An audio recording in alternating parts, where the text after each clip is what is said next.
বিয়ের জন্য কেমন ছেলে চান তার তিনটে গুণের কথা বলেন, 1 2 3। বিয়ের জন্য ওর বাবা দাঁড়িয়ে আছে এখানে।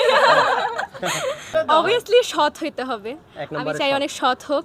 না, সৎ হচ্ছে দ্বিতীয়। প্রথমেই আমি চাই আমার বাবার মতো একজন হাজবেন্ড পেতে। আমার বাবা যেভাবে আমার মাকে দেখে রাখে, আমার বাবা যেরকম মার জন্য সবকিছু করে, আমি চাই যে আমিও যেন ওরকম একজন পাই। আর আপনার বাবার দুই একটা গুণের কথা বলেন।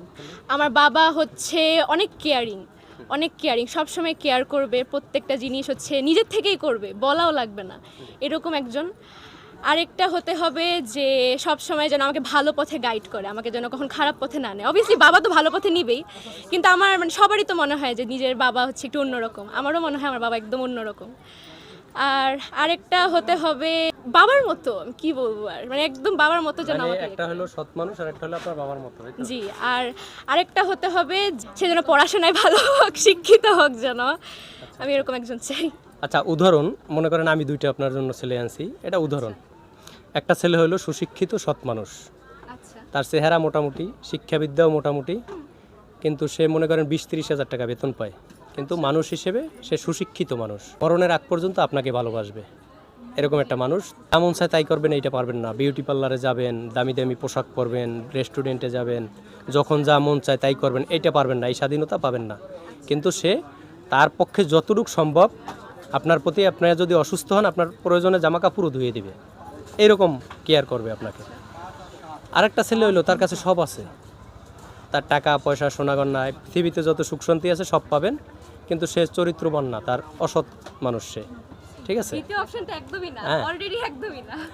এই দুইটার ভিতরে কাকে বিয়ে করবে? প্রথম জনকে অবভিয়াসলি। কিন্তু তার- তার সাথে তো কষ্টের জীবন। কষ্টের জীবন হলো আমি আছি তার পাশে, আমি সবসময় চেষ্টা করব আমার নিজস্ব আহ, কাজের মাধ্যমে আমি যেন তাকে সাহায্য করতে পারি। আমি সবসময় চেষ্টা করব তাকে যেন আমি আরেকটু উন্নত করতে পারি, তাকে যেন আরেকটু সাপোর্ট দিতে পারি। সবসময় টাকা পয়সা সব হয় না, ভালো মানুষ হলে তার সাথে মানে সিম্পল একটা জীবন। আমি সবসময় সিম্পল একটা জীবন কাটিয়ে এসেছি। আমার তেমন বড় সড়ো জীবন লাগবে না, আমি সিম্পল একটা জীবনেই খুশি থাকবো। আমি আমার বাবা মার পাশে কোনো আশেপাশে থাকতে চাই। আমি চাই যে আমাদের যেন প্রত্যেক দিন নর্মাল যা থাকে ওভাবেই যেন থাকুক, শুধু আলাদা একটা মানুষ জীবনে আসছে এরকম একটা অবস্থা।